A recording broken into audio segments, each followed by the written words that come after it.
Hi everyone, Crista Cowan here with another episode of The Barefoot Genealogist. Today we are talking about ethical considerations in family history, and I'm a little bit nervous about this topic.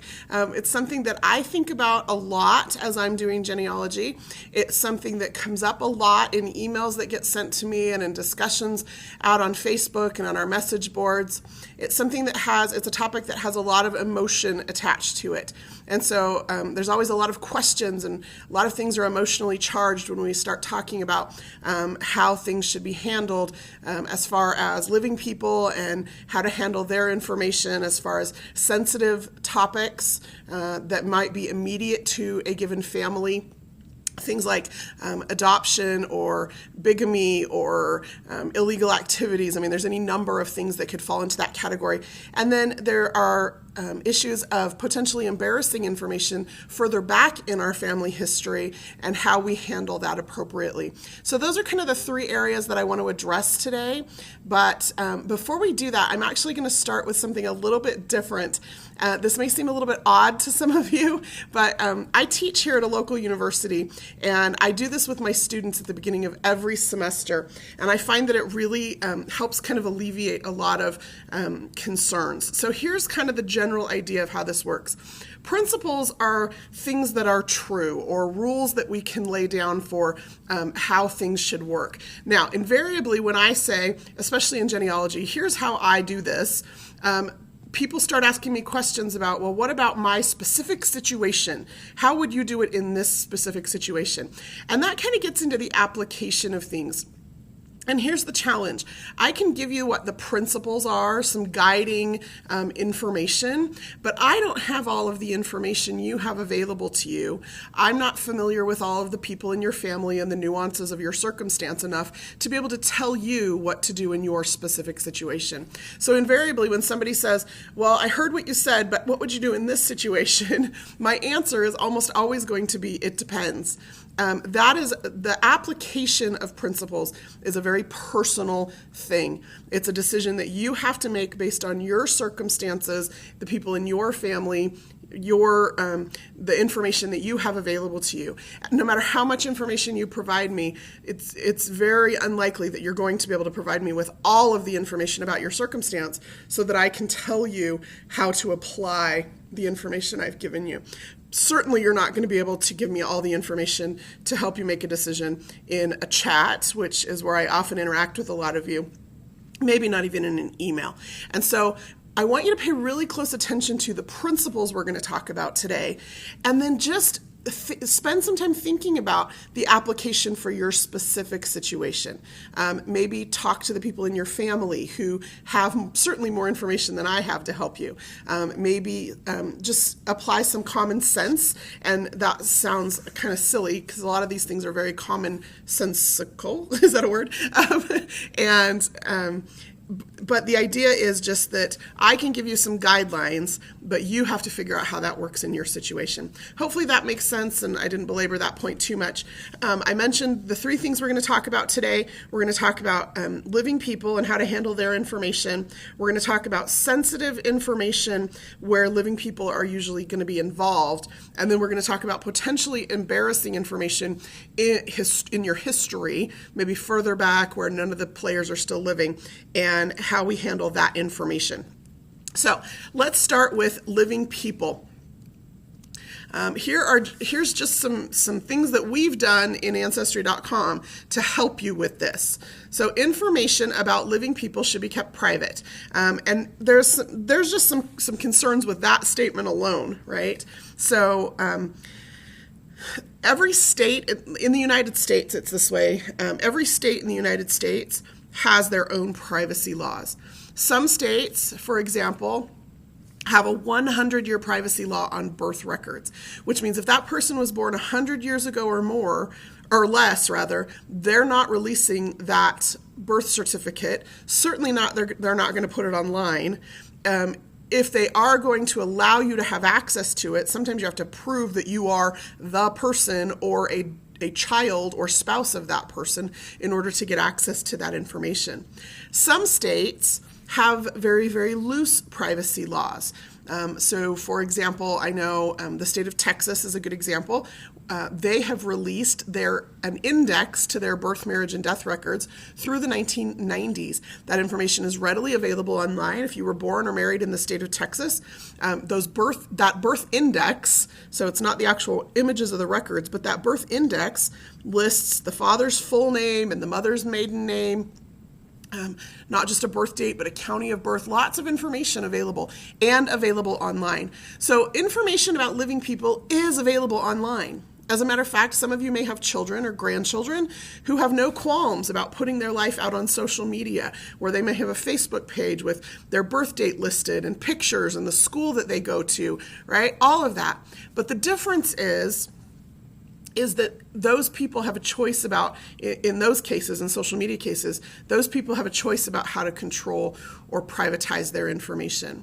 When you start uploading it to a single family tree, where you've connected all of the dots for everybody in the family and imported all of that information about those living people, that's when things need to become a little bit more sensitive. And so the general principle here is information about living people should be kept private. Now, if you don't have a tree online, then that's not an issue for you. If you have a tree online and it is a private tree, also not an issue for you. However, if your tree is online and public, here's what Ancestry.com automatically does.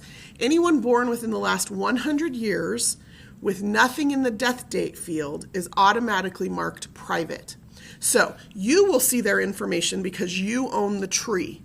But if anybody else was to come look at that tree, the information about that living person, their birth date, maybe their marriage date, it would all just say private or living.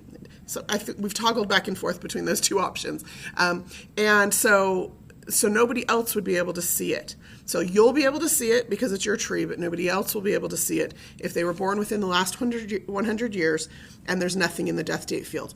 You also need to make sure, because I've noticed some people there are a couple of ways that people can work their way around this, and I hope people aren't doing it intentionally, because information about living people should be kept private. But we give you the option in your tree. Let me pull mine up here. If I'm in this edit screen here, this is my great-great-grandfather, so obviously he's deceased. But on every person in the edit on your tree, you have the option of marking them deceased or living. If you mark them living, again, even if they're deceased, if you intentionally mark them living, their information will be privatized for anybody else viewing your tree.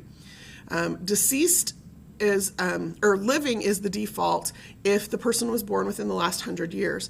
You can mark it deceased even if there's nothing in the death date field. So I would hope that you wouldn't override that automatic setting, but I have seen it. And so I hope it's not intentional. I hope it's just a glitch or something that people haven't paid close attention to. But the idea is, let me get rid of this space here. The idea is that you can override those settings, but if somebody is living, just double check that their information is marked as living in your tree. Now, a couple of other just pieces of information. When you upload a photo that has multiple people in it, you can actually attach that photo to all the people in the picture. It's like if you've got a group shot of your family, it's your grandfather and his wife and all their children and grandchildren, right, from a family reunion, 60 years ago, 50 years ago, whatever. You can upload a single photo and then attach that photo to multiple people in your tree. However, if anyone in that photo is living, only a thumbnail will show, which means whenever anybody tries to look at a larger version of that picture, it will tell them that people in this photo are still living, and so they won't be able to view that photo. So those are just some of the things we do in your online tree to help with the privacy of living people. There is still some responsibility on your part to make sure that those things are being done correctly. Now, if you have your tree on Family Tree Maker, even if you're syncing your tree to your online tree, there are a few things that you can do. So, first one is you can mark individual pieces of media, so photos, certificates, documents. You can mark any individual piece of media private. What that means is that piece of media will not be synced with your online tree. So everything else will get synced with your online tree, but that one piece of media will stay on your computer. So here's where you're going to find that. If I am in media, I can take any single piece of media here.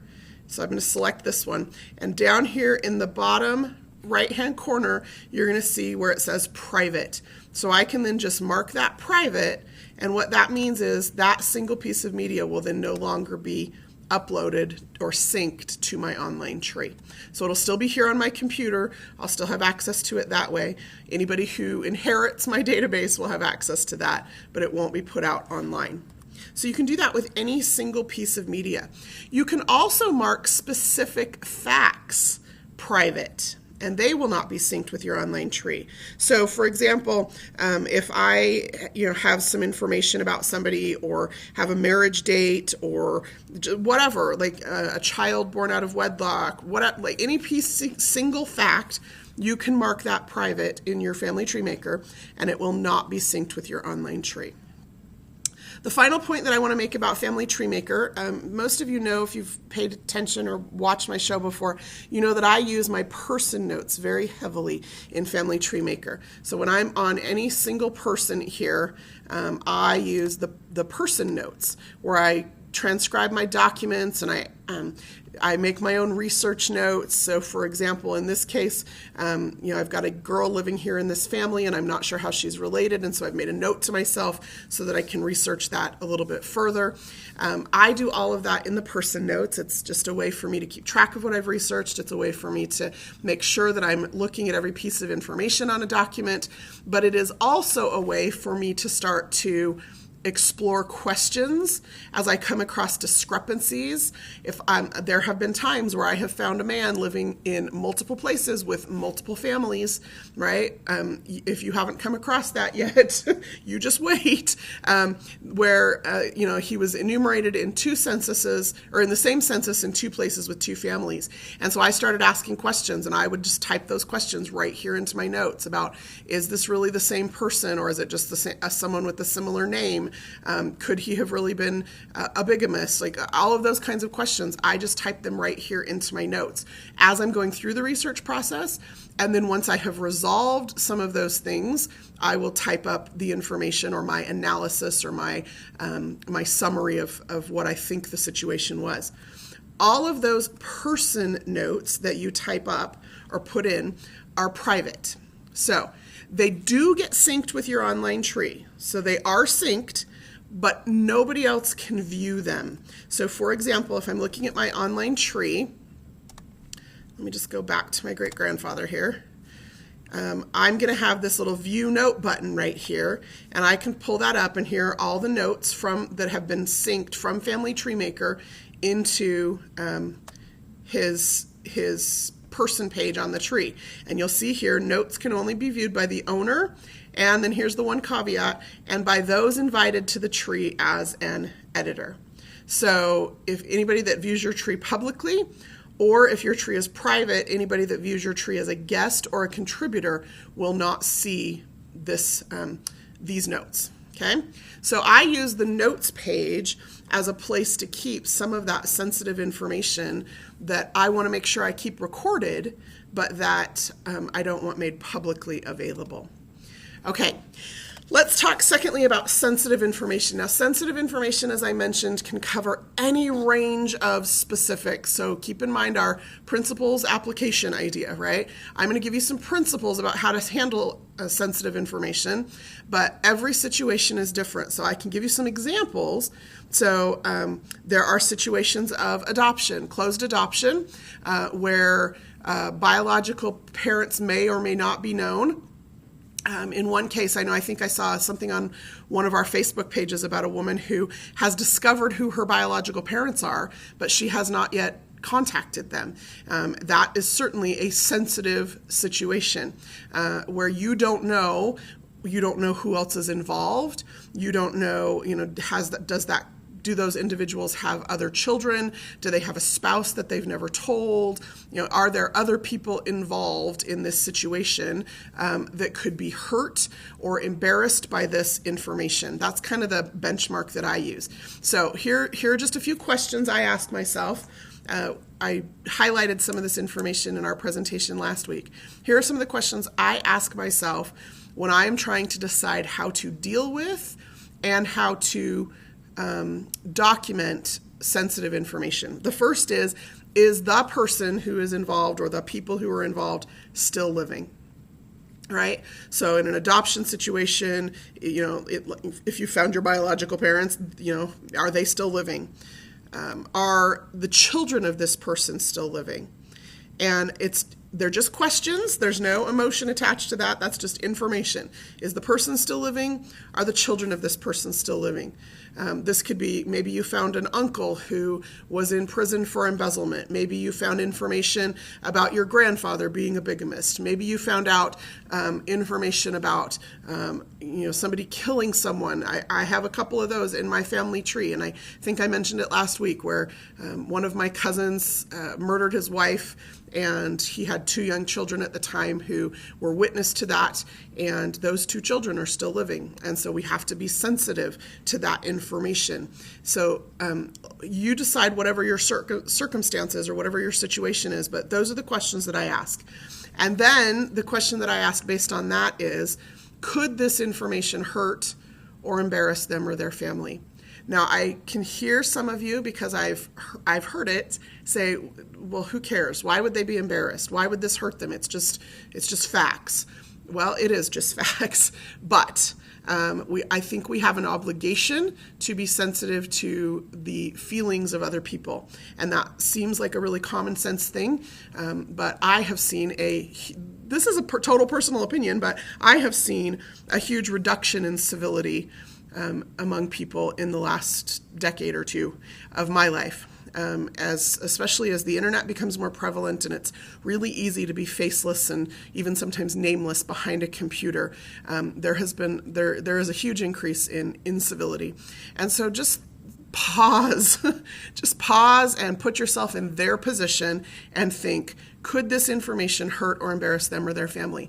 If it could, then put it in your notes. Make sure those notes are private and don't publish it. If maybe you need to take another step, right? So the next thing that I would suggest is, when in doubt, ask.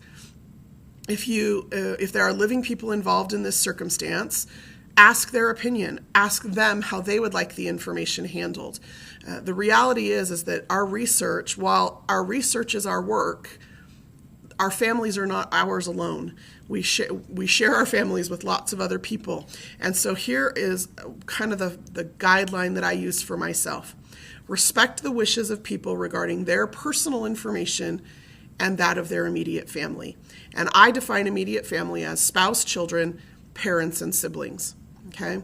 So if I have found that a grandfather was a bigamist, for example, if his children are still living, I'm going to ask them, you know what, did you know this?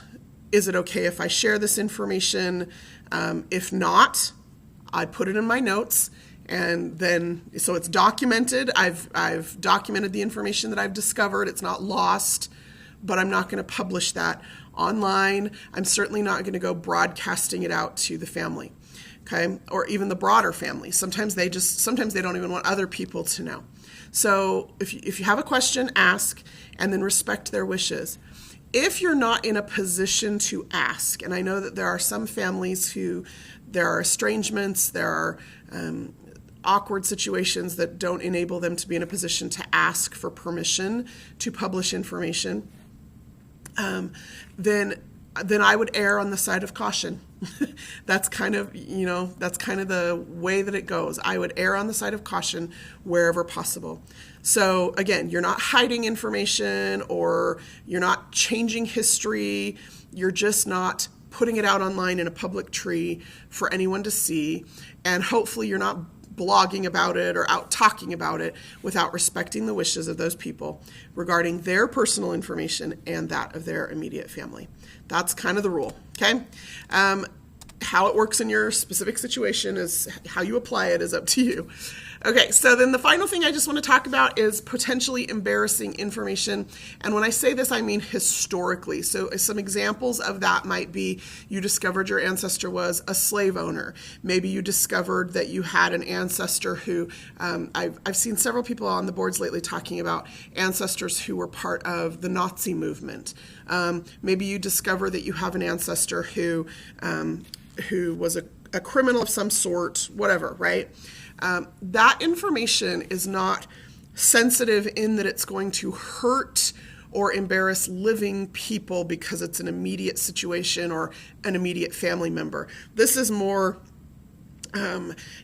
ashamed of your history or shame about the circumstances under which your family line came to be. And there's a lot of situations that it applies to, but again, I just apply some of those same things to that, okay? But then here are just a few other ideas. I make sure that I handle it with dignity and care, and that's the best way that I can say that. You can be a factual reporter of information without being, a gossip columnist, without being a, what is that gossip rag, the National Enquirer, right? You don't have to embellish, you don't have to sensationalize, you don't have to, make it this big juicy story. Let the facts speak for themselves. That's what I mean when I say handle it with dignity and care. Just really just lay the facts out about the situation. There are times when I will attach newspaper articles, so I always love when I find a good newspaper article that tells a family story, and sometimes those family stories are less than flattering, but rather than reporting the story myself, I'll just attach the newspaper article and let that stand as a piece of evidence about that event. Okay, and then this is my last piece of advice for you, and I think that this is super important because there are some genealogists, sadly, who fall into this trap. Do not rewrite history. In your attempt to keep sensitive information private or to keep from embarrassing other people or to keep from being embarrassed yourself, sometimes we rewrite history. And I really, really hope ethically that that's not something that enters your mind to do. The facts are the facts. The choices we've made in our life are the choices we've made in our life. And you know what? Maybe you were married once for 72 hours. That's still a fact or an event that occurred in your life. And so to pretend that things never happened or that they have no effect on your life or those same events in the lives of your ancestors had no effect is, I think, less than honest. So again, we don't want to sensationalize or make a big deal or point a spotlight on those things, but we also don't want to rewrite history. We don't want to pretend that someone is the biological child of someone that they're not. We don't want to pretend that, grandpa really died instead of going to prison. Just lay the facts out. Document them as best you can. Those things that need to be kept private, keep them private. Those things that are okay to publish as facts, publish them as facts. And then just be honest with people as they come to discuss those things with you. And be sensitive to the needs of others who may wish to keep certain situations private. If someone approaches you and says, I found this information about, my grandfather in your tree, and we don't want anybody to know about that. If that grandfather is your third cousin twice removed, I would give preference to how they request to have that information handled. Now, if he's also your grandfather and it's an argument you're having with a cousin, that's one of those application situations you're going to have to figure out with all of the information you have about your specific situation, how to handle that. But certainly, I think the guiding principles for me in all of this are, just be nice, use common sense, and be honest. Those are the three things I think if we had to pick overarching guiding principles that we would stick with. Be nice, be kind to each other, and be honest about the information that we find. So hopefully this was useful to you. I'm just going to remind you again before I go off the air and hop into our live chat if you're watching this live. Every situation is different. And so maybe just take a breath, take some time to think about what we've talked about, and you decide how to apply it to your specific situation. And I also just want to let you know, as I wrap up here today, the June calendar of events will be online probably sometime in the next day or two. And so you can go to our Ancestry.com Facebook page. There is an events tab there near the top, right underneath the main picture, where you can click and see the full schedule for June as soon as I get it posted, and then you can select those topics of interest to you, and then you'll be notified ahead of time when those events are coming up. Of course, our show is always every Tuesday and Thursday at the same time, 1 o'clock Eastern, here in the United States, and hopefully you'll join us. Until next time, this is Crista Cowan. Have fun climbing your family tree.